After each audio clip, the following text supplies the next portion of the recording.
आदि कर्मों के माध्यम से जीव का जो भाव होता है कौन कौन सा, तो दर्शन मोहनी आदि कर्मों की उदय उपशम क्षय क्षोभशम आदि अवस्था के होने पर होने वाले परिणामों से युक्त जो जीव देखे जाते हैं उन परिणामों को गुणस्थान कहा जाता है। वे जो परिणाम हैं वे गुणस्थान कहलाते हैं। अब गुणस्थान की जो व्याख्या है वो व्याख्या हमने 11वीं गाथा में पढ़ ली थी। इसके बाद यह भी देखा था कि गुण स्थानों के नाम कौन कौन से होते हैं। अब उसमें जो पहला गुण स्थान है मोहनीय कर्म का, उस मोहनीय कर्म को इस गाथा के माध्यम से हम सभी को पढ़ना है। उसको अब हम देखते हैं। आपके ग्रंथ में गाथा नंबर 11 निकालिएगा। वो घर पर है ना, कक्षा शुरू करके देनी थी, उनका फोन आया था तो मेरे यहाँ ऑनलाइन है तो आप वो ऑन करके दीजिए, मैंने आपको लिंक भेजी है। हाँ हाँ हाँ हाँ हाँ, मैं क्लास शुरू है, आप कर दीजिए। हाँ।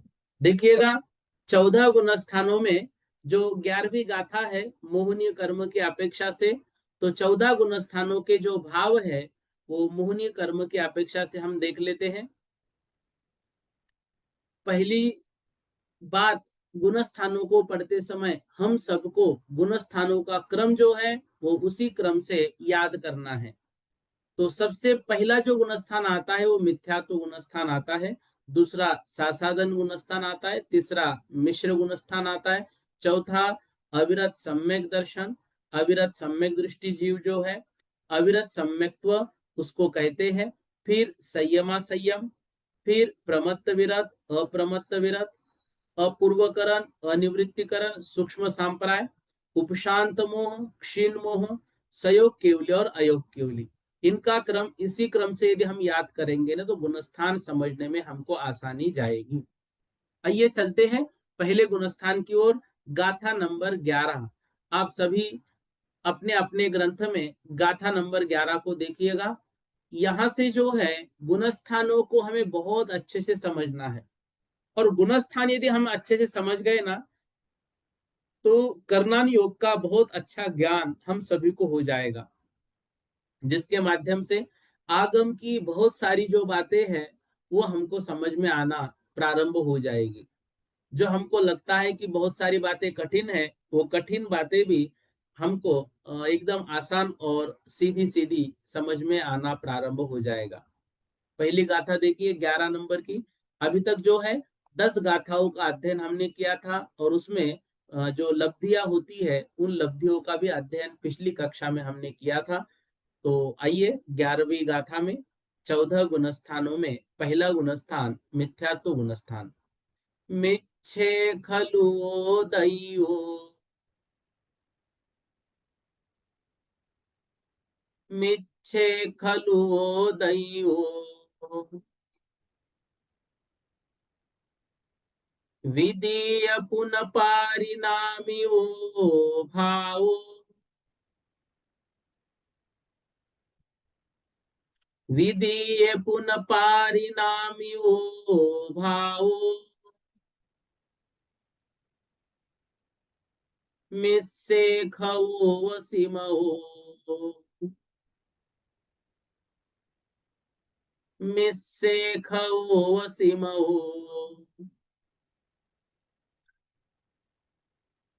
अविरत सम्ममितिन्नेव,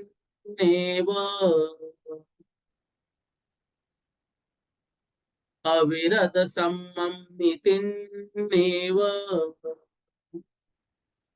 देखिएगा यहाँ पर जो गुणस्थान मिथ्यात्व का नाम प्राप्त किया हुआ है, वह जो पहला गुणस्थान जिसमें संसार के अनेक जीव जी रहे हैं, ऐसा मिथ्यात्व गुणस्थान, जिसके कारण जीव का जो संसार है वह अनंत बना हुआ है, वह मिथ्यात्व गुणस्थान। और उस मिथ्यात्व पे प्रहार करने से ही जीव जो है वो सम्यक दर्शन की ओर अग्रसर होता है। उस मिथ्यात्व को, मिथ्यात्व गुणस्थान के माध्यम से अब हम समझेंगे।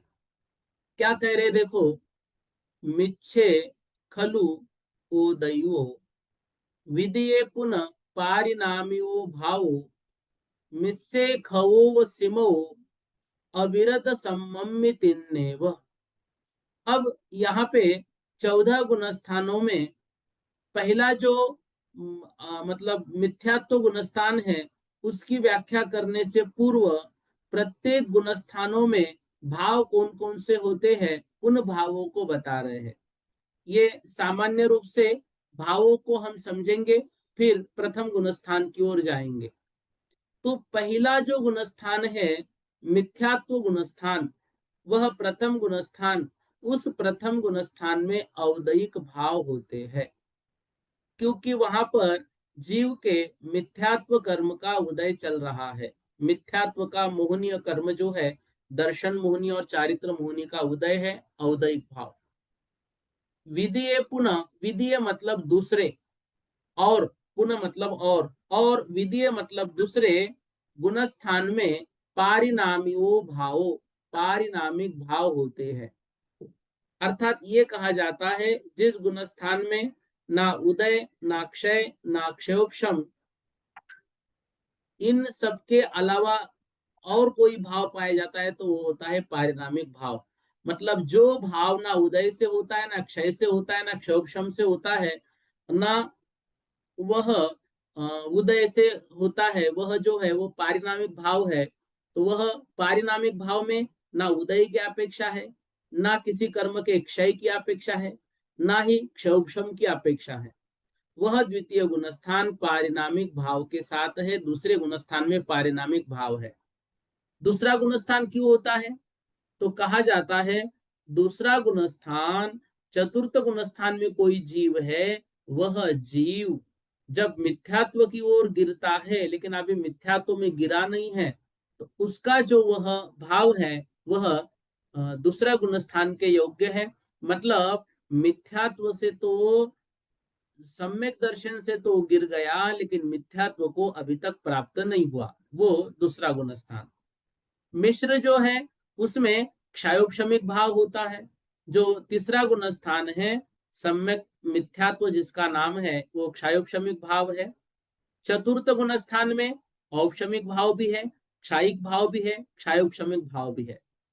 जब अनंतानुबंधी चार मिथ्यात्व, सम्यक मिथ्यात्व और सम्यक प्रकृति, इन सातों को जीव दबा देता है सत्ता में, उसको उस समय औपशमिक भाव होते हैं। जब इन सातों का क्षय करता है, क्षायिक भाव होते हैं। और जब जीव इन सातों में सम्यक प्रकृति का तो उदय रखता है और बाकी 6 को दबाता है, तब क्षयोपशमिक भाव कहलाता है। और जब औपशमिक के साथ सम्यक दर्शन होता है तो वो जीव औपशमिक सम्यक दृष्टि कहलाता है। जब क्षय के साथ सम्यक दर्शन प्राप्त करता है तो क्षायिक सम्यक दृष्टि कहलाता है।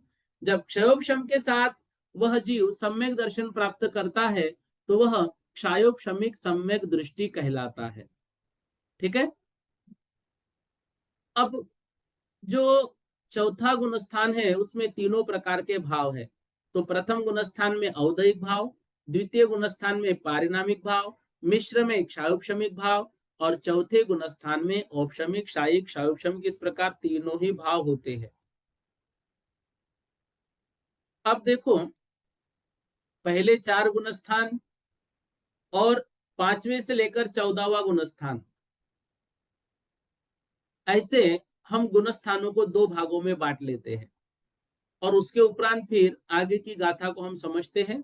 देखिए, पहले भावों को समझा रहे हैं। अभी सिर्फ कौन से गुणस्थान में कौन सा भाव है ये याद रखिए, वो क्यों है उसका हेतु भी आपको बताया जाएगा। अभी सिर्फ भाव हमने याद कर लिए, पहले गुणस्थान में औदयिक भाव, दूसरे गुणस्थान में पारिणामिक भाव, तीसरे गुणस्थान में क्षायुक्षमिक भाव और चौथे गुणस्थान में चारों प्रकार के भाव। इतना हमने सिर्फ याद कर लिया। उसका हेतु, उसका कारण हम पढ़ेंगे। उसके पूर्व एक बार 12वीं गाथा कर लेते हैं और फिर हम थोड़ा आगे बढ़ते हैं।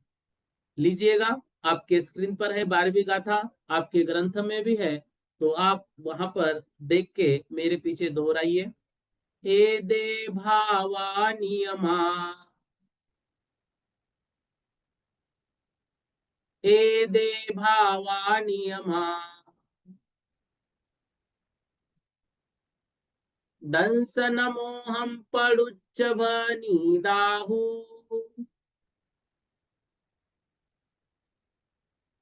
दंसन मोहम पडुच्च भनीदाहु, चारित्तम नत्थि जदो, चारित्तम नत्थि जदो, अविरद अन्ते सुठानेषु, अविरद अन्ते सुठानेषु। सब लोग एक साथ बोलेंगे। ए दे भावाणियमा, दंसण मोहम पडुच्च भनीदाहु, चारित्तम नत्थि जदो, अविरद अन्ते सुठानेषु। देखिएगा, एदे भावा, एदे भावा मतलब ए भाव, नियमा नियम से, दंसन मोहम, दंसन मोहम मतलब दर्शन मोहनीय कर्म के, पड़ुच्छ भनिदाहु, ये दर्शन मोहनीय जो कर्म है, ये दर्शन मोहनीय कर्म के कारण ही भनिदाहु कहे गए हैं। पड़ुच्छ मतलब उसका जो कारण है वो दर्शन मोहनीय ही है। चारित्रम नत्थि जदो, क्यों? क्योंकि चारित्र वहां पर नहीं है। चारित्रम नत्थि जदो, जदो मतलब क्योंकि, चारित्रम नत्थि वहां चारित्र नहीं है। कहां पर?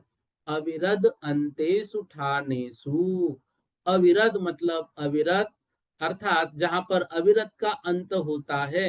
अविरत का अंत कहाँ होता है? चौथे गुणस्थान के अंत में, मतलब चौथे गुणस्थान पर्यंत, स्थानेषु मतलब स्थान में जो चारित्र है वो चारित्र नहीं होता है। इसलिए वहां पे जो भाव हो रहे हैं वो नियम से दंसन मोहम पड़ुच्च, वो दंसन मोहनीय के कारण है। मिथ्या दृष्टि आदि गुणस्थानों में जो नियम रूप से औदयिक भाव कहे हैं, औदयिक भाव जो कहे हैं, कौन कौन से? औदयिक, पारिणामिक, क्षायिक या क्षौक्षमिक जो भाव कहे गए हैं, वे सारे के सारे भाव दर्शन मोहनीय की अपेक्षा से हैं। वहां पे चारित्र मोहनीय है ही नहीं है। क्यों नहीं है? क्योंकि चौथे गुणस्थान तक चारित्र होता नहीं है। अब जब चौथे गुणस्थान तक चारित्र नहीं है, इस कारण से वहां के जो भाव है वो दर्शन मोहनीय की अपेक्षा से है। अब देखो, दूसरे अध्याय में, तत्वार सूत्र ग्रंथ के दूसरे अध्याय में आचार्य उमा स्वामी महाराज ने हम सभी को जीव के असाधारण भाव बताए थे।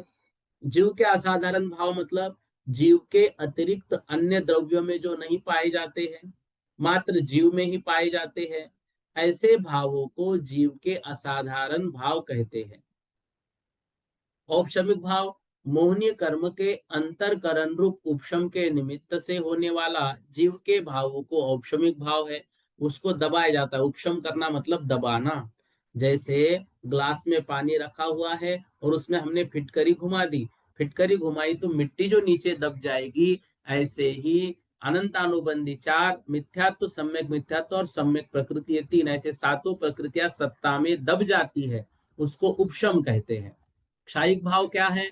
जहां पर हमने उस पानी को दूसरे ग्लास में ले लिया, ऊपर का साफ सुथरा पानी, मल जो है वो इसी ग्लास में, इसी यहाँ पे मिट्टी में बैठा हुआ है, तो वह जो पानी है अब मिट्टी से रहित है, मतलब संपूर्ण कर्मों का क्षय हो गया है। तो कर्म क्षय के समय होने वाले अब संपूर्ण कर्म मतलब जो सम्यक दर्शन के लिए आवश्यक है। तो मिथ्यात्व, सम्यक प्रकृति और अनंतानुबंधी, चार। इन सातों प्रकृतियों का क्षय जहां हुआ वो क्षयिक भाव है। तो कर्म क्षय के समय में होने वाले एवं भविष्य में अनंत काल पर्यंत रहने वाले जीव के शुद्ध भाव को क्षयिक भाव कहते हैं। एक बार यदि क्षयिक सम्यक दर्शन प्राप्त कर लिया तो सिद्ध बनने के बाद भी वह क्षयिक सम्यक दर्शन हमेशा रहेगा। वो क्षयिक सम्यक दर्शन ऐसा नहीं कि जीव वो पुनः उपशम करेगा, नहीं। एक बार क्षय हो गया, विषय समाप्त हो गया। तो कर्म का क्षय करते समय होने वाला भाव और भविष्य में जो अनंत काल तक बना रहता है वो क्षयिक भाव। क्षयोपशमिक भाव कर्म के क्षयोपशम के निमित्त से होने वाले जीव के भावों को क्षयोपशमिक भाव कहते हैं। क्षय उपशम यहाँ पर है और उदय भी है। औदयिक भाव कर्मों के निमित्त से होने वाले जीव के भाव, कर्म के मतलब कर्म के उदय के, तो कर्म के उदय के निमित्त से होने वाले जीव के भाव को औदयिक भाव कहते हैं। पारिणामिक भाव पूर्णतः निरपेक्ष, निरपेक्ष मतलब ना कर्म का उपशम है, ना क्षय है, ना क्षोपशम है, ना उदय है। तो इन सबके निरपेक्ष जो जीव के परिणाम होते हैं वे पारिणामिक भाव कहलाते हैं। तो पहला गुणस्थान वहां पे भाव रहेगा औदयिक भाव, कारण रहेगा दर्शन मोहनिया। दूसरा गुणस्थान पारिणामिक भाव और कारण रहेगा दर्शन मोहनिया।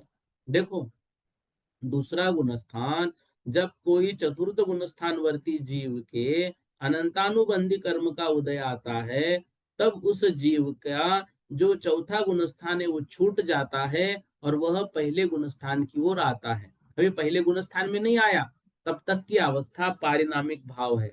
अब मन में शंका आती है, हो तो रहा है अनंतानुबंधी के उदय से, जब अनंतानुबंधी के उदय से हो रहा है तो दूसरे गुणस्थान उदयिक भाव कहिएगा, पारिणामिक भाव क्यों कह रहे हैं? सीधा सीधा प्रश्न है ना। ये अनंतानुबंधी के उदय से हो रहा है और अनंतानुबंधी के उदय से यदि दूसरा गुणस्थान हमें हो रहा है तो इसको पारिणामिक क्यों कहा? क्यों कहा कि ये कर्मों के निरपेक्ष है? यहाँ पर उपशम क्षय क्षोभशम उदय की कोई अपेक्षा नहीं है, ऐसा क्यों कहा?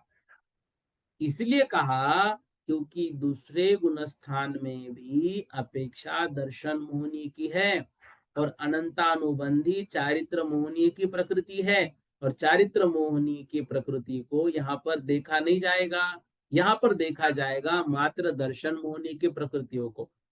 इसलिए अनंतानुबंधी के उदय से जो दूसरे गुणस्थान में जीव आ रहा है वह पारिणामिक भाव है। अच्छा, अनंतानुबंधी का उदय तो पहले गुणस्थान में भी है, तो फिर उसको क्या हम अनंतानुबंधी का उदय पहले गुणस्थान में तो वहां दूसरा भाव दूसरे गुणस्थान का भाव कभी नहीं होगा।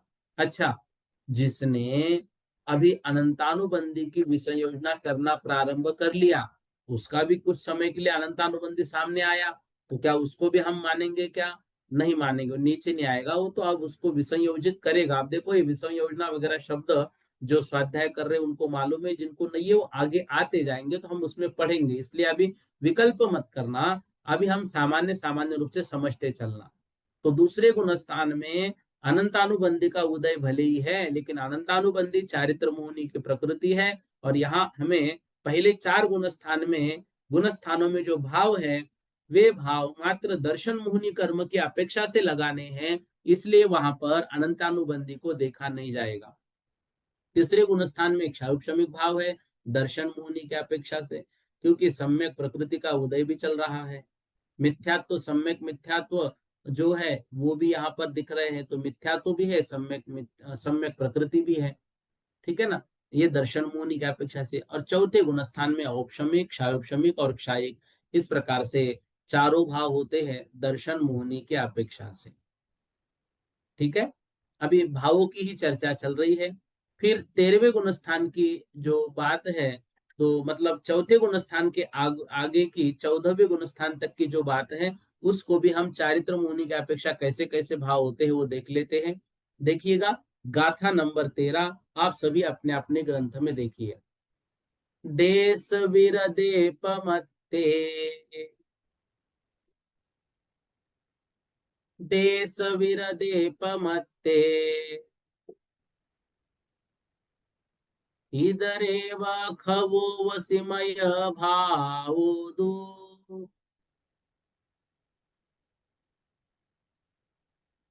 इदरेव खवो वसिमय भावोदो। सो खलु चरितमोहम्। सो खलु चरितमोहम्। पडुच्चभनियं तहाउवरिम्। पडुच्चभनियं तहाउवरिम्। एक साथ साथ में बोलेंगे। देश विरदीपमत्ते इदरेव खवोऽसिमय भावोदो। सो खलु चरितमोहम्। पडुच्चभनियं तहाउवरिम्। देश विरदे अर्थात देश विरत में, मतलब पंचम गुण स्थान में। पमत्ते अर्थात प्रमत्त गुण स्थान में। इधरे मतलब अप्रमत्त गुण स्थान में। ठीक है ना। इन गुण स्थानों में खवो सिमय भावोदु, इसमें क्षायिक भाव जो नहीं, सॉरी, क्षायोपशमिक भाव है। खवो सिमो मतलब क्षायोपशमिक भाव होता है किसमें? देश विरत, प्रमत्त, अप्रमत्त। इन गुण स्थानों में चारित्र मुनि की अपेक्षा, हमने अभी देखा ना, पंचम गुण स्थान से ऊपर चारित्र मुनि की अपेक्षा लगाई जाएगी और पहले से चौथे गुण स्थान तक दर्शन मोहनी की अपेक्षा लगाई जाएगी। तो जो पांचवा गुण स्थान है, छठवां गुण स्थान है, सातवां गुण स्थान है, इन गुण स्थानों में चारित्र मोहनी की अपेक्षा क्षायोपशमिक भाव है। इनके आगे इनके आगे अपूर्वकरण आदि गुण स्थानों में चारित्र मोहनी की अपेक्षा से ही भावों को कहा जाएगा। सो खलु चारित्र मोहम पडुच्च भनियम तहाउवरी। उसके आगे जो है पडुच्च मतलब अपेक्षा, किस अपेक्षा से? तो उसके ऊपर भी तहाउरी मतलब जो मतलब प्रमत्त और अप्रमत्त सातवां गुण स्थान है, इसके ऊपर आठवां अपूर्वकरण, नौवा अनिवृत्तिकरण, 10वां सूक्ष्म संप्राय आदि जो 14वें गुण स्थान तक गुण स्थान है, उन गुण स्थानों में भी चारित्र मोहनी की अपेक्षा से भाव को कहा जाएगा। देश विराट, प्रमत्त, अप्रमत्त, इन गुण स्थानों में चारित्र मोहनी की अपेक्षा से क्षायोपशमिक भाव होते हैं। इनके आगे अपूर्वकरण आदि गुण स्थानों में भी चारित्र मोहनी की अपेक्षा से ही भावों को कहा जाएगा। ठीक है। ये थोड़ा सा विषय जो है, हमें प्रत्येक कर्म जो है यहाँ पर थोड़ा समझना होगा, वो एक बार हम समझ लेंगे। मतलब दर्शन मोहनी, चारित्र मोहनी के भेद प्रभेद करके कौन से गुण स्थान में किसका उदय चल रहा है, क्यों वहां पर वो भाव कहा है, उसको हम समझेंगे। लेकिन उसके पूर्व ये चारित्र मोहनी वाली जो बातें हैं, इस गाथा को भी हमें एक बार समझना पड़ेगा। 14 नंबर की गाथा सब लोग अपने अपने ग्रंथ में देखिएगा। तत्तो उव तत्तो उवरिम उव सम।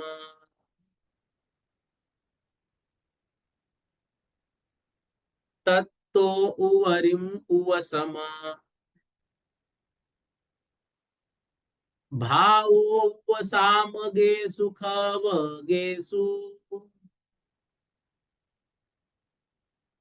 भावोपसामगेषु खवगेषु।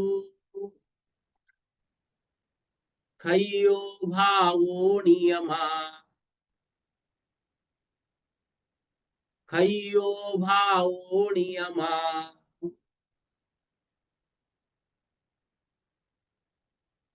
अजोगिचरिमोक्ति सिद्धेय। अजोगिचरिमोक्ति सिद्धेय।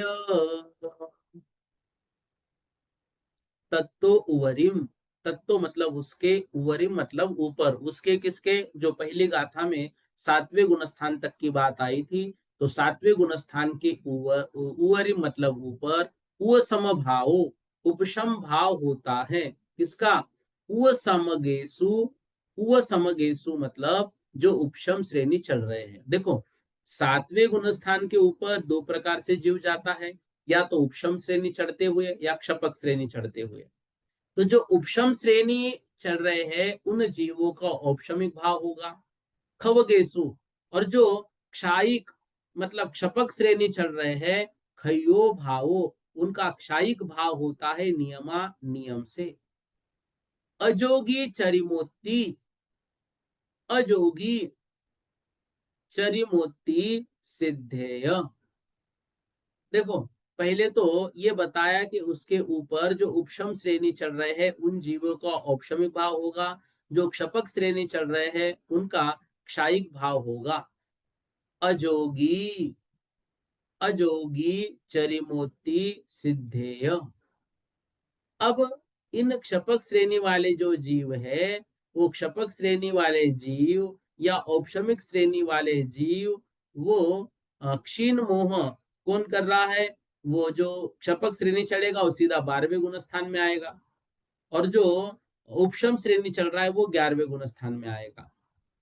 तो अब क्षपक श्रेणी वाले उक्त तीनों ही गुण स्थानों में क्षीण मोह, संयोग केवली और अयोग केवली, इन तीनों गुण स्थानों में अजोगी चरिमोत्ती मतलब अयोग केवली पर्यंत, और सिद्धेय, और सिद्धों में भी मतलब गुणस्थानातीत जो सिद्ध है उनमें भी नियमे, नियम से क्षायिक भाव, क्षायिक भाव कहा गया है। मतलब 7वें गुण स्थान से ऊपर उपशम श्रेणी चढ़ने वाले जीव का मात्र औपशमिक भाव है, क्षपक श्रेणी चढ़ने वाले का नियम से क्षायिक भाव है, और उसके ऊपर भी मतलब 12वें, 13वें, 14वें गुण स्थान में, इतना ही नहीं उससे ऊपर भी मतलब सिद्ध अवस्था में भी मात्र क्षायिक भाव ही पाया जाता है। तो 7वें गुण स्थान से ऊपर उपशम श्रेणी वाले 8वें, 9वें, 10वें गुण स्थान में तथा 11वें उपशांत मोह में औपशमिक भाव भी होते हैं। इस प्रकार क्षपक श्रेणी वाले उक्त तीनों ही गुण स्थानों में क्षीण मोह, संयोग केवली, अयोग केवली, इन तीन गुण स्थानों में और गुण स्थानातीत सिद्धों के नियम से क्षायिक भाव ही पाया जाता है। देखो, जैसे पहले 4 गुण स्थान में हमने चार्ट के माध्यम से समझा था, अब इसको भी हम थोड़ा सा चार्ट के माध्यम से समझेंगे। 5वां गुण स्थान क्षायोपशमिक भाव, अपेक्षा चारित्र मोहनीय। 6वां 7वां गुण स्थान क्षायोपशमिक भाव, चारित्र मोहनी की अपेक्षा। 8वां 9वां 10वां 11वां मतलब जो उपशम श्रेणी चल रहे हैं उनका औपशमिक भाव, चारित्र मोहनी की अपेक्षा। क्योंकि दर्शन मोहनीय चौथे गुण स्थान तक हमने या तो उसको समाप्त कर लिया है या फिर दबा दिया है सत्ता में। 8वें 9वें 10वें 12वें अर्थात क्षपक श्रेणी वाले गुणस्थानों में क्षायिक भाव, चारित्र मोहनी की अपेक्षा। 13वें 14वें और सिद्ध अवस्था में क्षायिक भाव, चारित्र मोहनी की अपेक्षा से। ये प्रत्येक गुणस्थान में कौन सा भाव होता है वो उस अपेक्षा से हमको समझना है। अगर हम ये जो बातें हैं इन बातों को अच्छे से याद रखें तो देखिए हम सबका जो है वह व्यवस्थित रूप से हर एक विषय क्लियर होता जाएगा। लेकिन कौन से गुणस्थान में कौन सा भाव है वह भाव हमको याद रखना है। अब देखो, मिथ्यात्व गुणस्थान में औदयिक भाव, सासादन गुणस्थान में पारिणामिक भाव, तीसरा मिश्र गुणस्थान में क्षायोपशमिक भाव, अविरत सम्यक्त्व में औपशमिक क्षायिक और क्षायोपशमिक भाव। ये चौथे गुण स्थान तक का भाग अलग करना है, और वहां पे हमें याद रखना है यहाँ पर दर्शन मोहनी के अपेक्षा से भाव ही कहे गए हैं, क्योंकि चौथे गुण स्थान तक चारित्र नहीं पाया जाता है। देखो, नियम से चौथे गुण स्थान तक कोई चारित्र नहीं है, उसके ऊपर ही चारित्र होता है। फिर अभी हमने पढ़ा देश विरत, प्रमत्त विरत, अप्रमत्त विरत में क्षायोपशमिक भाव है चारित्र मोहनी की अपेक्षा। उपशम श्रेणी चढ़ने वाला जो जीव है वो औपशमिक भाव है, क्षपक श्रेणी चढ़ने वाले का क्षायिक भाव है, और उसके बाद क्षीण मोह, संयोग केवली, अयोग केवली और गुणस्थानातीत जो सिद्ध है उन सभी के क्षायिक भाव भी कहे गए हैं। अब जो मिथ्यात्व से लेकर हमें क्या करना है, ये 14 गुणस्थान और एक 15वां नंबर डाल के सिद्ध परमिष्टि लिखना है। फिर क्या करना है, हमें एक जगह लिखना है दर्शन मोहनी की अपेक्षा, एक लिखना है चारित्र मोहनी की अपेक्षा से। अब पहले गुणस्थान में मिथ्यात्व जो है उस गुणस्थान में औदयिक भाव है दर्शन मोहनी की अपेक्षा, क्योंकि चारित्र वहां है ही नहीं। दूसरे गुणस्थान में पारिणामिक भाव है दर्शन मोहनी की अपेक्षा, चारित्र वहां है ही नहीं। मिश्र गुण स्थान में क्षायोपशमिक भाव है, वहां पर भी चारित्र नहीं है। चौथे गुण स्थान में तीनों भाव है, चारित्र की अपेक्षा नहीं, दर्शन मोहनी की अपेक्षा से। देश विरत में क्षायोपशमिक भाव है चारित्र की अपेक्षा से, ध्यान से, देश विरत गुण स्थान में क्षायोपशमिक भाव है चारित्र की अपेक्षा, लेकिन यहाँ दर्शन मोहनी की अपेक्षा लगाई जाएगी तो तीनों भाव होंगे, क्योंकि या तो दर्शन मोहनी का क्षय किया होगा तो क्षायिक भाव, क्षायिक सम्यक दृष्टि का, जो उपशम सम्यक दृष्टि होगा पंचम गुण स्थान में उसका उपशमिक भाव, और जो क्षायोपशमिक सम्यक दृष्टि होगा उसका क्षायोपशमिक भाव। ये दर्शन मोहनी की अपेक्षा से, क्योंकि चौथे गुण स्थान में चारित्र नहीं दर्शन है, लेकिन पांचवे गुण स्थान से ऊपर जो है चारित्र तो है, लेकिन साथ साथ में सम्यक दर्शन भी चल रहा है। वो सम्यक दर्शन औपशमिक हो सकता है, क्षायोपशमिक हो सकता है, क्षायिक हो सकता है। तो जो भी हो सम्यक दर्शन वह भाव उज्जीव का होगा। तो देश विरत में दर्शन की अपेक्षा से पूछेंगे तो तीनों भाव, प्रमत्त विरत में दर्शन की अपेक्षा पूछेंगे तो तीनों भाव, अप्रमत्त विरत में भी दर्शन की अपेक्षा से यदि देखा जाएगा तो तीनों भाव, लेकिन चारित्र की अपेक्षा जब बात करेंगे तो मात्र पांचवे छठवें सातवें गुण स्थान में क्षायोपशमिक भाव ही है। उपशम श्रेणी चढ़ते समय औपशमिक भाव, ठीक है ना, चारित्र मोहनी की अपेक्षा, दर्शन मोहनी की अपेक्षा से क्षायोपशमिक भाव तो वहां नहीं होंगे, लेकिन औपशमिक और क्षायिक भाव हो सकते हैं, क्योंकि औपशमिक सम्यक दृष्टि उपशम श्रेणी चढ़ता है, क्षपक सम्यक दृष्टि मतलब क्षायिक सम्यक दृष्टि भी क्षपक श्रेणी चढ़ने के पूर्व उपशम श्रेणी चढ़ सकता है। उस अपेक्षा से वहां पे औपशमिक भाव भी है, क्षायोपशमिक सॉरी क्षायिक भाव भी है, क्षायोपशमिक नहीं है। आठवें नौवे दसवें गुण स्थान में चारित्र की अपेक्षा से भी क्षायिक भाव और दर्शन की अपेक्षा से भी क्षायिक भाव, क्योंकि क्षपक श्रेणी क्षायिक सम्यक दृष्टि ही चलेगा। जो उपशांत मोह है वहां पर भी औपशमिक और क्षायिक भाव, क्योंकि क्षपक सम्यक दृष्टि जब 11वें गुण स्थान में आता है उपशम श्रेणी चढ़ते समय तो उसका क्षायिक भाव होता है, बाकी औपशमिक भाव, चारित्र की अपेक्षा से भी यहाँ औपशमिक भाव। 12वां 13वां 14वां और मतलब जो सिद्ध परमेष्टि है उनके दर्शन मोहनी की अपेक्षा से भी क्षायिक भाव और चारित्र मोहनी की अपेक्षा से भी क्षायिक भाव होता है।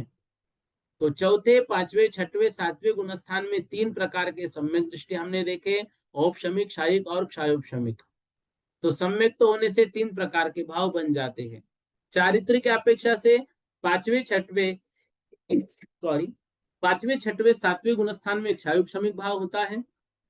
उपशम श्रेणी वाले जीव द्वितीयोपशम या क्षायिक सम्यक दृष्टि होने से आठवें नौवे दसवें 11वें गुण स्थान में औपशमिक भाव और क्षायिक भाव होता है, और चारित्र की अपेक्षा औपशमिक भाव होता है। क्षपक श्रेणी के 8वां 9वां 10वां 12वां क्षायिक सम्यक्त्व के कारण क्षायिक भाव होता है, और दोनों दर्शन और चारित्र की अपेक्षा से होते हैं। इस तरह से हमको इसको थोड़ा सा याद रखना है। अब पहले चारों गुण स्थान में दर्शन मोहनी की अपेक्षा से चार भाव कहे हैं, वहां पे चारित्र नहीं होता है। तो चारित्र जो है वो अविरत सम्यक्त्व अर्थात चौथे गुण स्थान तक नहीं पाया जाता। पांचवें गुण स्थान के ऊपर चारित्र मोहनी की अपेक्षा से सारे भाव कहे गए हैं। अब जो पहला गुण स्थान है मिथ्यात्व, उसका कारण भी तो हमें समझना है। तो उसमें औदयिक भाव क्यों है? दर्शन मोहनीय कर्म के मिथ्यात्व प्रकृति के उदय की अपेक्षा से, क्योंकि वहां दर्शन मोहनीय कर्म के मिथ्यात्व प्रकृति का उदय चल रहा है, इस कारण से वहां औदयिक भाव है। जो सासाधन है, सासाधन में जो पारिणामिक भाव है वो क्यों है? यहाँ पर जो दूसरा गुण स्थान में जीव आता है वह औपशमिक सम्यक दर्शन से ही आएगा, क्योंकि क्षायिक सम्यक दृष्टि तो नीचे गिरने का काम नहीं है, और क्षायोपशमिक सम्यक दृष्टि जीव है, वह क्षायोपशमिक सम्यक दृष्टि जीव यहाँ पर नहीं गिरेगा, क्योंकि उसके भी सम्यक प्रकृति का क्षय होगा और क्षायिक बनेगा।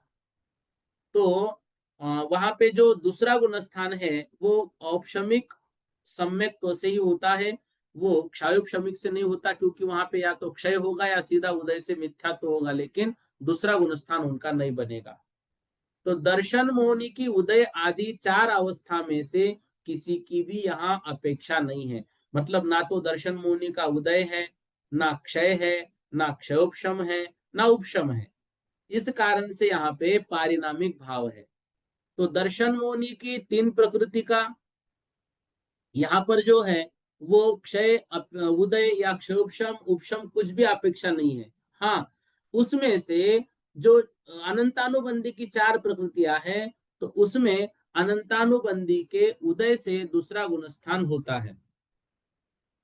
तो अनंतानुबंधी जो है, अनंतानुबंधी का उदय हो गया, मतलब अनंतानुबंधी के चार जो है ना, क्रोध मान माया लोभ, उसमें से किसी एक का उदय हो सकता है। अनंतानुबंधी क्रोध का हुआ, या अनंतानुबंधी मान का हुआ, अनंतानुबंधी माया का हुआ, अनंतानुबंधी लोभ का हुआ। उन चारों में से किसी एक का उदय होगा तो दूसरे गुणस्थान की ओर जीव आ जाएगा। तो दूसरे गुणस्थान में उपशम के कारण जो है, वह उपशम के कारण नहीं हुआ है, वो अनंतानुबंधी के उदय से हुआ है।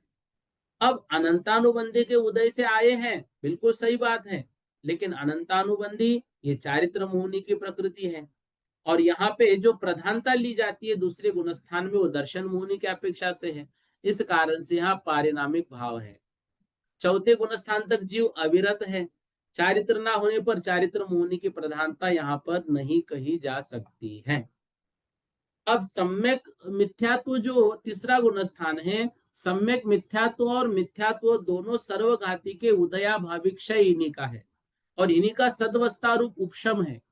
और सम्यक मिथ्यात्व के देशघाती के उदय होने पर क्षाउपशमिक भाव होता है। ठीक है, सम्यक मिथ्यात्व का देशघाती उदय। सम्यक मिथ्यात्व जो है ये द्विजातीय प्रकृति कहलाती है। सर्वघाती और देशघाती दोनों भी है। ये उदय की अपेक्षा से देशघाती है, सत्ता में दबाने की अपेक्षा से सर्वघाती है। इस कारण से यहाँ क्षयोपशमिक भाव है। अगर ये शब्द समझ में नहीं आ रहे ना, तो हम इसको समझेंगे। अभी सिर्फ इतना याद रखिएगा। और अविरत सम्यक दृष्टि में औपशमिक, क्षयिक और क्षयोपशमिक तीनों भाव है। दर्शन मुनि की तीनों प्रकृतियों का या तो उपशम होगा, या क्षय होगा, या जो है सम्यक प्रकृति का उदय होगा तो क्षयोपशमिक भाव होगा। इस प्रकार से इन तीनों से वहां पे अविरत सम्यक दृष्टि में जो है तीनों भाव हो सकते हैं। देश विरत में क्षयोपशमिक भाव चारित्रिक अपेक्षा जो कहा है, वो सर्वघाती अनंतानुबंधी की चार, अप्रत्याख्यानावरण की चार, इनका उदयाभावी क्षय, उनका उदय नहीं है तो उसके अभाव में क्षय, इन्हीं का सदवस्तारूप उपशम, और इस सत्ता में दबी हुई है तो उसको कहते हैं सदवस्तारूप उपशम। और प्रत्याख्यानावरण कर्म का उदय, संज्वलन और नव नौकशाय देशघाती स्पर्धकों का उदय। देखो, जहां पे क्षयोपशमिक भाव होगा वहां पे सर्वघाती स्पर्धकों का अनुदय होगा, देशघाती स्पर्धकों का उदय होगा। स्पर्धक मतलब होते है शक्ति। तो जो देशघाती है, तो वो देश हमारे मतलब गुण को देश आंशिक रूप में घात पहुंचाती है। और सर्वघाती जो सर्व रूप से घात पहुंचाती है। जैसे मान लो हम हिंदी भाषा को समझ रहे हैं, हिंदी भाषा हमें आती है, तो हमारे हिंदी भाषा संबंधी देशघाती स्पर्धकों का उदय है। कन्नड़ भाषा हमको बिल्कुल नहीं आती है मान लो, तमिल भाषा हमको बिल्कुल नहीं आती है मान लो, चाइना भाषा हमको बिल्कुल नहीं आती है मान लो, तो उस संबंधी सर्वघाती स्पर्धकों का हमारा उदय चल रहा है। तो सर्वघाती स्पर्धकों का उदय होने से उसका एक भी शब्द हमें नहीं आ रहा है। अगर दो चार शब्द हमें आने लग जाए तो देशघाती स्पर्धकों का उतने उतने स्पर्धकों का उदय हो जाएगा। अच्छा, हिंदी के तो हमारे सभी हिंदी हमको आती है, फिर देशघाती स्पर्धकों का उदय क्यों कहा? इसलिए हिंदी आती है, लेकिन हिंदी भी पूर्ण रूप से हमको नहीं आती है। पूर्ण शुद्ध हिंदी हम नहीं जानते हैं। आज भी हमारे मोबाइल में यदि इंग्लिश की जगह पे हिंदी भाषा हो जाए तो बहुत सारे मैसेज ऐसे मोबाइल हमको देता है जो हिंदी में होने के बाद भी हमको समझ में नहीं आते हैं, क्योंकि उसके देशघाती स्पर्धकों का उदय हमारा है। पूर्ण हिंदी हमको अभी नहीं आती है। इसलिए याद रखना, जहां क्षोभक्षम भाव है, क्षायोपशमिक भाव है, वहां पे देशघाती स्पर्धकों का उदय होगा और सर्वघाती स्पर्धकों का अनुदय होगा। तो देशघाती स्पर्धकों का उदय होने से जो भाव बनता है उसे क्षायोपशमिक भाव, और चारित्र मोहनी से जो बनता है उसको चारित्र जो है वो क्षायोपशमिक भाव कहलाते हैं।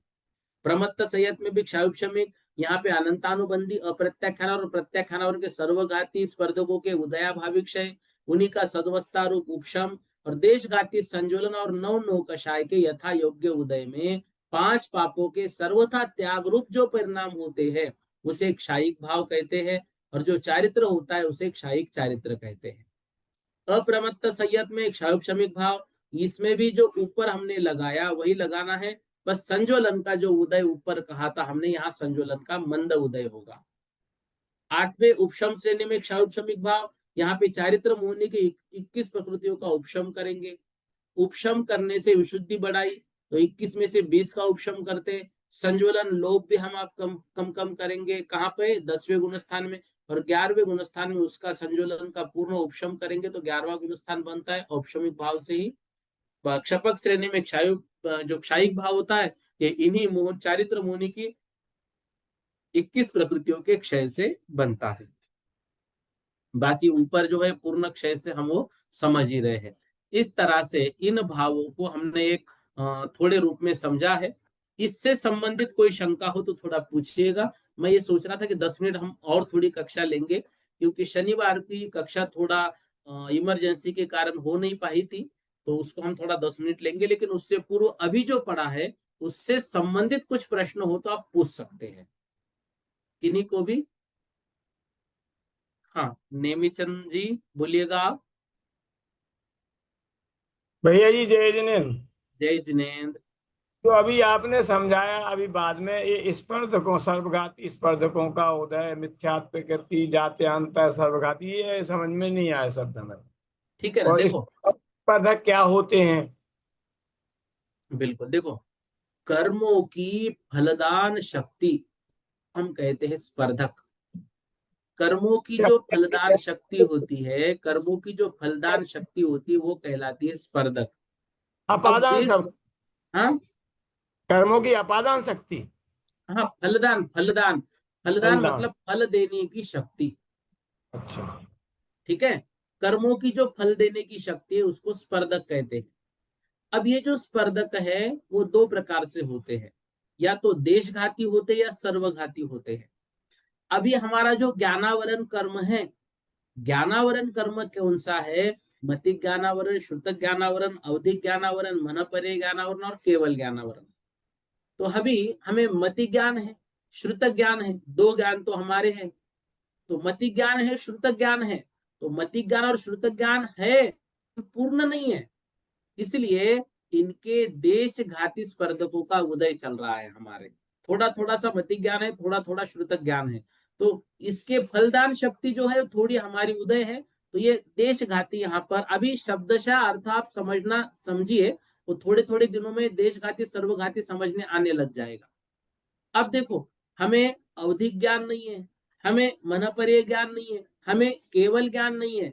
तो इससे संबंधी सर्वघाती स्पर्धकों का उदय हमारा चल रहा है, क्योंकि इसका थोड़ा अंश भी हमारा प्रकट नहीं है। मति ज्ञान और शुद्ध ज्ञान का थोड़ा अंश प्रकट है, तो देशघाती स्पर्धकों का हमारा उदय चल रहा है। ऐसा समझना है, ठीक है भैया? जी भैया जी, जी भैया जी। जी। अभी जितना आ रहा है उतना समझिएगा सामान्य रूप से, फिर धीरे धीरे हम बढ़ेंगे। एकदम से उसको हम आगे बढ़ेंगे ना, स्टेप डालेंगे तो थोड़ा सा कठिन जाएगा। इसलिए थोड़ा थोड़ा समझते चलिएगा। हाँ, गोविंद भैया जी बोलिए।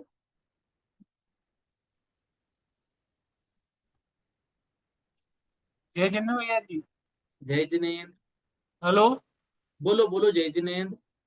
हाँ, मेरा ये है कि जैसे दूसरा गुण स्थान जो है वो सम्यक दर्शन जब प्रकट होता है तो उसे गिरते समय में वो दूसरा गुण स्थान बनता है। जी भैया जी। सही सही बोल रहे हैं, हाँ बोलो ना फिर। तो अगर अगर चढ़ते समय अगर होगा तो हम्म, चढ़ते समय भी ये दूसरा गुण स्थान आएगा क्या? बहुत अच्छा प्रश्न आपने पूछा। देखिएगा, दूसरा गुणस्थान कभी भी चढ़ने की अपेक्षा नहीं बनता। दूसरा गुणस्थान हमेशा गिरने की अपेक्षा ही बनता है। जी। यदि पहले गुणस्थान से जीव कहीं पर जा सकता है, तो पहले गुणस्थान से या तो वह जीव सम्यक दर्शन को प्राप्त करेगा, चौथे गुणस्थान में जाएगा, या फिर जी। सम्यक मिथ्यात्व के उदय से तीसरे गुणस्थान में जाएगा। पहले गुणस्थान से दूसरे गुणस्थान में जाने का कोई रास्ता नहीं है। ठीक है, अभी हम जी। गुणस्थान का आरोहण और अवरोहण क्रम समझेंगे, आएगा वो भी विषय आगे। तो उसमें हमें स्पष्ट देखने को मिलेगा, पहले गुणस्थान में जो आने का रास्ता है वो दूसरे गुणस्थान से तो है, लेकिन पहले गुणस्थान से दूसरे गुणस्थान में जाने का कोई रास्ता नहीं है। मतलब दूसरा गुणस्थान हमेशा गिरने की अपेक्षा बनेगा, चढ़ने की अपेक्षा कभी नहीं बनेगा। ठीक है भैया जी भैया। जी। ठीक है, इतना विषय। तो अभी और किसी का तो कोई प्रश्न नहीं है इस विषय में? हाँ, चलिएगा। अब जो है पहला मिथ्यात्व गुणस्थान, उस ओर हमको थोड़ा सा चलना था। मैं सबसे निवेदन करता हूं कृपया 10 मिनट और हम सुनेंगे। मतलब आज थोड़ा सा लेट जो है, शनिवार की कक्षा का थोड़ा हमारा रिकवर होना चाहिए। ऐसा नहीं हो कि हमारे स्वाध्याय में गैप पड़े, ठीक है ना। थोड़ा सा इसको समझ लेते हैं, फिर हम आगे बढ़ेंगे। अब देखो, जो पहला गुणस्थान है वो क्या है, ध्यान से समझिए, बहुत अच्छा विषय है। पहले गुणस्थान से जो भी संसारी प्राणी होते हैं उनका पहला गुणस्थान होता है। जितने भी संसारी प्राणी हैं जो संसार में रह रहे हैं, एक सामान्य रूप से समझना भी, फिर हम और इसको समझेंगे। तो जो भी संसारी प्राणी है, इनका जो है तो पहला गुणस्थान है। जैसे मारीची का जो जीव था, मारीची के जीव के मिथ्यात्व के गुणस्थान के साथ ही वो थे। मारीची का जीव मतलब भगवान महावीर स्वामी का जो जीव आदिनाथ भगवान के समय मारीची की अवस्था में थे, तो उनका मिथ्यात्व गुणस्थान। जब वे महावीर पर्याय में जन्मे, 8 वर्ष अंतर मुहूर्त तक उनका चौथा गुणस्थान रहा। चौथे गुणस्थान में सम्यक दर्शन तो था, लेकिन उनको संयम नहीं है। इस कारण से वे 8 वर्ष अंतर मुहूर्त के पहले पहले क्या थे, मात्र सम्यक दृष्टि थे। तो 8 वर्ष अंतर मुहूर्त बाद सम्यक दर्शन प्राप्त करने की जीव में योग्यता आती है। इसी कारण से छोटे जो बालक होते हैं उनको 8 वर्ष तक मुनि महाराज जी उनसे आहार नहीं लेते हैं। 8 वर्ष तक उनको अभिषेक करने को नहीं जमता है। तो 8 वर्ष अंतर मुहूर्त बाद ही सम्यक दर्शन प्राप्त करने की योग्यता आती है। तो जब जीव व्रतों का पालन करता है तब पांचवा गुण स्थान होता है। भगवान महावीर स्वामी 8 वर्ष अंतर मुहूर्त से लेकर 30 वर्ष की उम्र तक वो देशव्रती रहे। जैसे प्रतिमाधारी शुल्लक शुल्लिका ऐलक महाराज जी आरिका माता जी होते हैं, ये सभी के सभी पांचवें गुण स्थान में है। कौन कौन? प्रतिमाधारी, शुल्लक शुल्लिका, ऐलक महाराज जी एवं आरिका माता जी, ये सभी के सभी पांचवें गुण स्थान में है। छठवें सातवें गुण स्थान की बात करें तो वह मुनि महाराज जी जो है, वे मुनि महाराज जी छठवें सातवें गुण स्थान में आ गए। भगवान महावीर स्वामी ने 30 वर्ष से 42 वर्ष तक की उम्र में जो है वे मुनि अवस्था में रहे। मतलब 30 से 42 वर्ष, लगभग 12 वर्ष तक वे मुनि रहे। ये गुणस्थान वर्ती नीचे ऊपर चलते रहते, मतलब छठवें में कभी, सातवें में कभी, सातवें में कभी, छठवें में कभी, ऐसे आते जाते रहते हैं। सामायिक करते वक्त जब अपने स्वरूप का चिंतन कर उसमें लीन हो जाते हैं तो ऊपर चढ़ते हैं, और जब बाकी चिंतन आता है तो छठवें में आते हैं। और ऐसा होता है कभी कभी कि सामायिक में अपने स्वरूप में ऐसे लीन हो जाते हैं तो इसके ऊपर भी चढ़ सकते हैं, मतलब 8वें में जा सकते हैं। तो भगवान महावीर स्वामी 42 वर्ष के बाद, 4 अंतर मुहूर्त के बाद 8वें में, फिर 9वें में, फिर 10वें में और 12वें में एक एक अंतर मुहूर्त रहे, और क्षपक श्रेणी के माध्यम से 4 घातिया कर्मों का नाश करके महावीर भगवान ने कैवल्य को प्राप्त किया। तो 42 वर्ष से लेकर 72 वर्ष के उम्र तक, मतलब देखो, जो 30 वर्ष से 42 वर्ष तक वो कौन थे, मुनि महाराज जी थे, और 42 वर्ष में ही उनको केवल ज्ञान प्राप्त हुआ था। तो 42 वर्ष में मात्र 4 ऐसे अंतर मुहूर्त आए जिसमें उन्होंने 8वें 9वें 10वें गुणस्थान में रहे, फिर 12वें गुणस्थान से सीधा केवल ज्ञान को उन्होंने प्राप्त किया। तो 42 वर्ष से लेकर 72 वर्ष तक, यानी मोक्ष होने के थोड़ी देर पहले तक वे 13वें गुणस्थान में रहे, लगभग 30 वर्ष।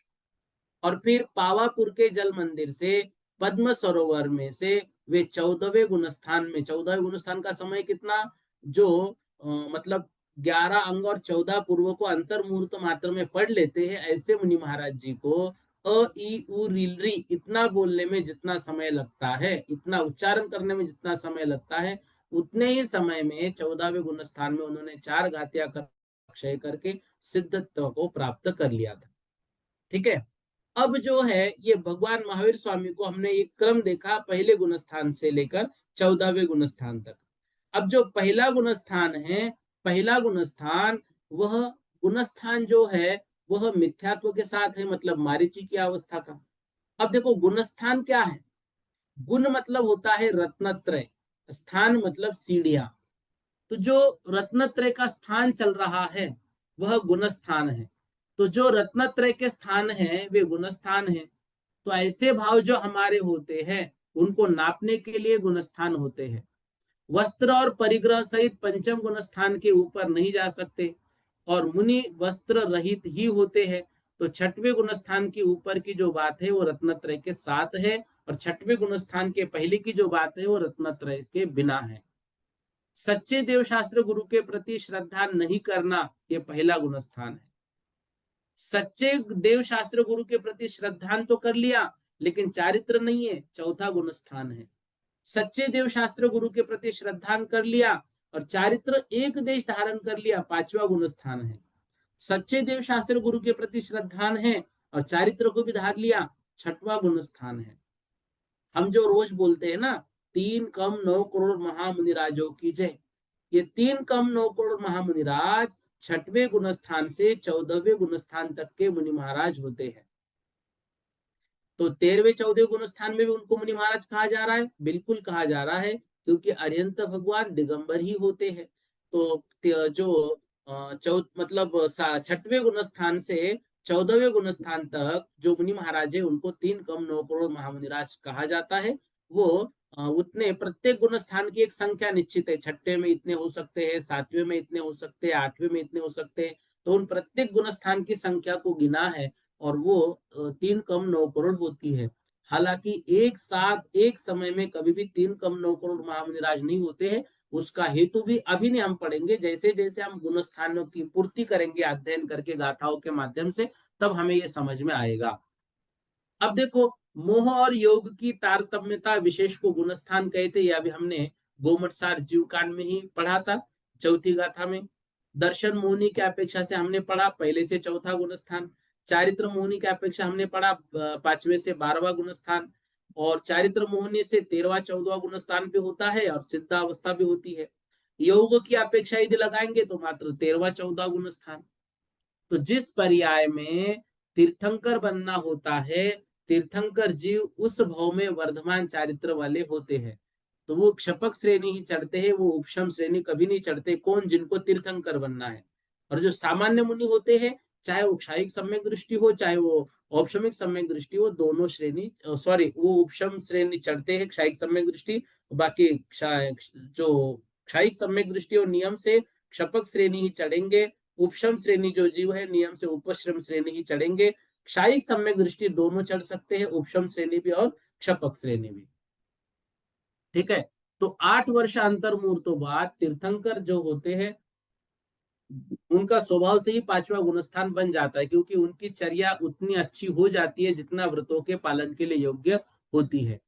हम सभी संसारी जीव है, हमारा कोई ना कोई गुणस्थान निश्चित है। यदि मिथ्यात्व के साथ है तो मिथ्या दृष्टि, सम्यक दर्शन के साथ है सम्यक दृष्टि, लेकिन कोई ना कोई गुणस्थान हमारा निश्चित है ही।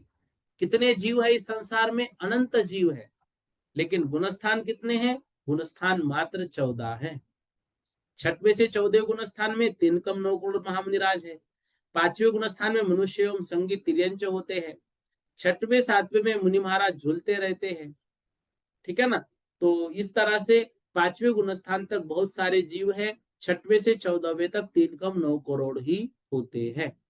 इस तरह से एक सामान्य रूप से सामान्य चर्चा हमने समझी। अब देखो, जो मिथ्यात्व गुणस्थान है इसमें सभी एकेंद्रिय जो जीव है मिथ्यात्व में आएंगे। विकल इंद्रिय मतलब 2 इंद्रिय, 3 इंद्रिय, चतुरिंद्रिय जीव भी मिथ्यात्व में आएंगे। असंगी पंचेंद्रिय भी मिथ्यात्व में आएंगे। संगी पंचेंद्रिय जीव मिथ्यात्व में भी रह सकते हैं, सम्यक्त्व में भी आ सकते हैं। सासाधन में जो संगी पंचेंद्रिय जीव है वही गिरनी की अपेक्षा से आएगा। सम्यक मिथ्यात्व भी वही जो ऊपर बढ़ रहा है, मतलब मिथ्यात्व वाला जो संगी पंचेंद्रिय जीव है वही आगे जाएगा। अविरत सम्यक्त्व, इसके ऊपर के गुणस्थान का रास्ता पहले दूसरे तीसरे की अपेक्षा अविरत शब्द यहाँ पर अंत्य दीपक हो जाता है। 5वें आदि की अपेक्षा सम्यक शब्द यहाँ पर आदि दीपक हो जाता है। अविरत अर्थात अव्रति चौथे तक है, सम्यक तो आदि दीपक चौथे से 14वें गुणस्थान तक सभी नियम से सम्यक दृष्टि है। देश विरत 5वां गुणस्थान, प्रमत्त विरत 6वां गुणस्थान। यहाँ पर हमने समझा था प्रमत्त शब्द अंत्य दीपक है, विरत शब्द आदि दीपक है। अप्रमत्त विरत 7वां गुणस्थान। अपूर्वकरण, जो अपूर्वकरण अर्थात ऐसे परिणाम जो कभी जीव ने प्राप्त ही नहीं किए, वो अपूर्वकरण। अनिवृत्तिकरण, जो विशुद्धि है उस विशुद्धि का रेटियो एक साथ सभी जीवों का बढ़ सकता है। और सूक्ष्म सांप्राय, यहाँ पर सूक्ष्म लोभ कहलाता है। यहाँ सांप्राय शब्द जो है वो अंत्य दीपक है। 10वें गुणस्थान तक सभी जीव कषाय सहित होते हैं और 10वें गुणस्थान के ऊपर जो है वो कषाय अब नहीं है, वहां मात्र योग की ही अपेक्षा होती है। ठीक है, इस तरह से उपशांत मोह में उपशम श्रेणी की अपेक्षा है। क्षीण मोह में छद्मस्त वीतराग गुणस्थान, यहाँ पर भी सभी का समय भेद नहीं होता है, जो एक साथ ही रहते लगभग जो जो वहां पर है। सहयोग केवली में सहयोग शब्द अंत्य दीपक है, पहले से 13वें गुणस्थान तक सब योग से सहित है। केवली शब्द आदि दीपक है। केवल ज्ञानी जो है तो वो वहां 13वें से वो शुरू हो गए 14वें तक केवली रहते हैं। अयोग केवली योग रहित है। सबका जो काल समान ही रहता है 14वें गुणस्थान में। ऐसे मुनिराज जो द्वादशांग के पाठी, जो वचन रिद्धि के धारी है, अंतर मुहूर्त में पूरा द्वादशांग का पाठ करते हैं, उन मुनि महाराज जी को 5 ह्रस्व स्वर अ ई उ रिल री बोलने के लिए जितना समय लगता है उतना ही समय 14वें गुणस्थान का होता है। और 14वें गुणस्थान का काल भी सभी जीवों का समान ही होता है। 8वें से 12वें अंतर मुहूर्त एक समान जो है वह अलग अलग भी होता है। किसी जीव का कम, किसी जीव का ज्यादा अंतर मुहूर्त जो लिखा है। 9वें का सबका एक समान है, यहाँ कर्मों का क्षय होता है। 10वें में भी एक समान है। ठीक है, तो 8वें से 12वें तक जो है वो अंतर मुहूर्त अलग अलग होगा। जो 8वें में है वो सबका कम ज्यादा हो सकता है, लेकिन 9वें में सबका एक समान है, 10वें में भी सबका एक समान है। उपशम श्रेणी ज्यादा समय, क्षपक श्रेणी का कम समय है। उपशम श्रेणी से दुगना समय, क्षपक श्रेणी में ये ऐसे दोनों मत भी आगम में पढ़ने को मिलते हैं, तो हमें दोनों भी मत को स्वीकार करना है।